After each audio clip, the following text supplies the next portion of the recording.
This segment brought to you in association with Burger King.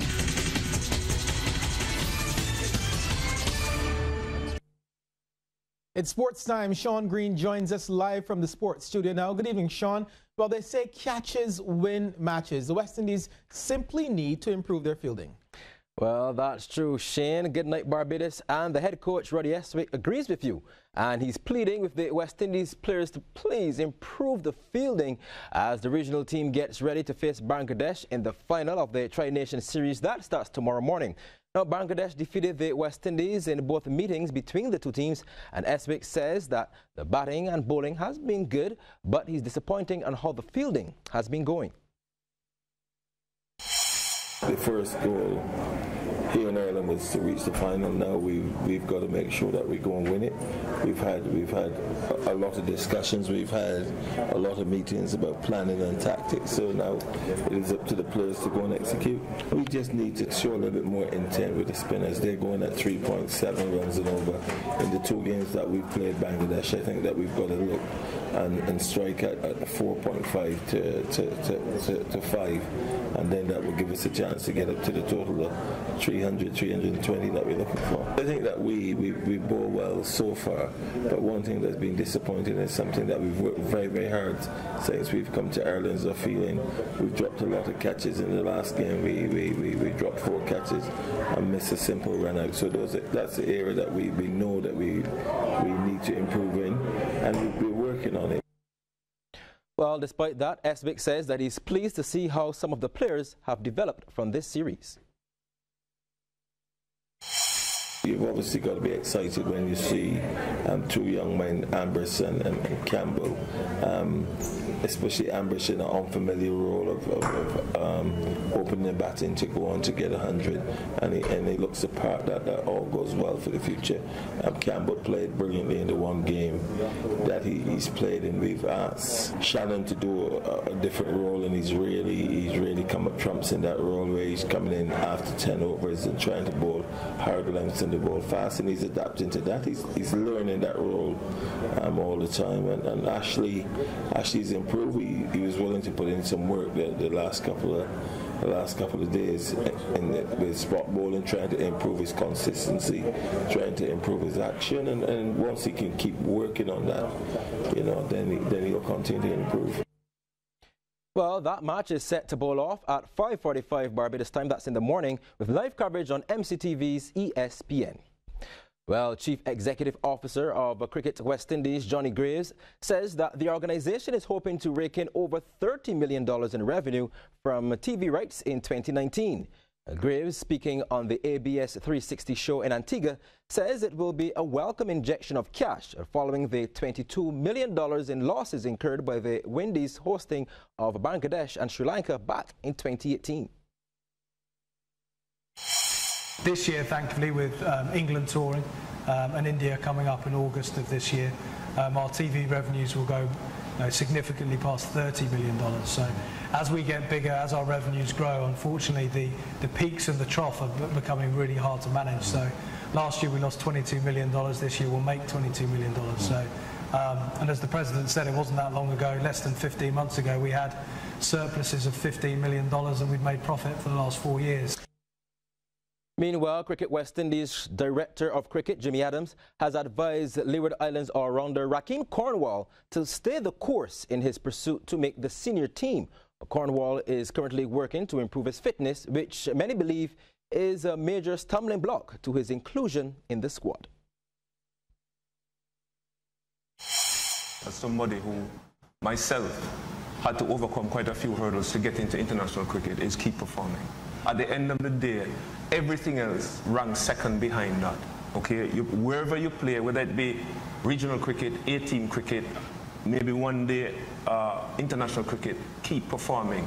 Be that consistent performer such that just like we're here, or people sitting down out on the road, or sitting in cricket clubs or bars, anywhere in the world, you want people saying, this young man is performing. Somewhere along the line, that pressure, I think, will bear fruit for the young man.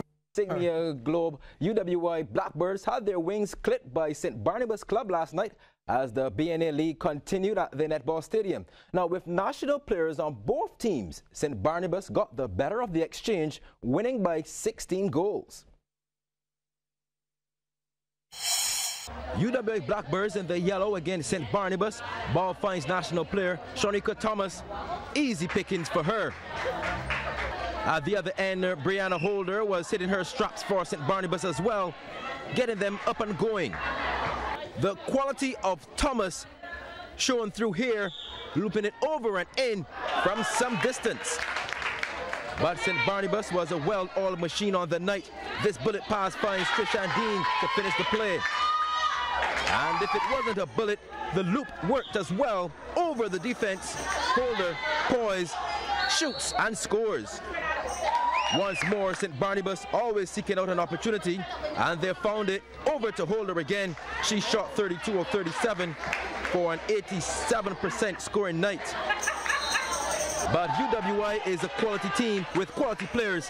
Thomas steadies herself and pulls the trigger and finds her mark. She shot 13 of 20. St. Barnabas with possession, and they lost it.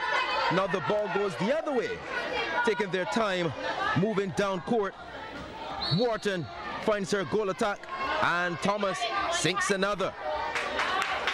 Quick pass to Holder at the other end, finds her scoring another goal for St. Barnabas, who led 27-15 after the first 2 quarters.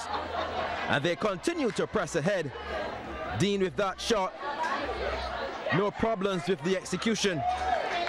And there's a hole in the defense, and St. Barnabas found it through the gate to Holder, and it's up and in. UWI desperate with their play as they're near the end. Center and wing defense make a split-second decision to find Wharton, and they made good on the pass. Wharton shooting 24 of 35. But in the end, St. Barnabas was too much for UWI on the night. St. Barnabas winning 53-37. In news of football, a lone goal is all that was needed for Deacon's Primary to beat the Eiffel School when both teams met for a clash in the National Sports Council's Bico Primary Schools competition this morning. Playing at Passage Road, that goal came in the 18th minute from the boot of Rocario Sandyford to seal the 1-0 win for Deacons. And staying with football, the St. Leonard's boys and the 19 football team has been invited to meet scouts in Washington, D.C. in August. The team, which has dominated the secondary schools competitions over the years, has been invited by Reed and Sports Entertainment, the company hosting the inaugural International Champion Friendlies. Now, football coach Fabian Masaya says the team is made up of junior and seasoned players. This group that is preparing to travel, it has some younger players in it because obviously we're looking at the future. But the nucleus of the team is a group of guys that would have won everything that there is to win in school football coming through from first form. They've never lost a tournament. So they would have been the under-14 champions. They would have won the under-16 division on numerous occasions, and then coming into senior football, we just had our 3rd successive league championship. And so they're a pretty successful team. And then they have a couple of junior national players. So it's a special group that we're looking to expose so that they can get whatever opportunities available on the outside. Well, Coach Masaya added that some of the boys have already done their SATs and can be placed in schools immediately. Well, for some of them, we're looking at either community colleges or if they can integrate into the high schools in the U.S. and then just pass through the system into the college system. We have 1 or 2 boys that are capable of acquiring scholarships because they have done the SATs. And then, as I said when I mentioned the name like Niall, he's more looking at a semi-pro stint or to become a professional. And to offset the expenses for the trip, the school is hosting a fundraising dinner at the school on June 8th.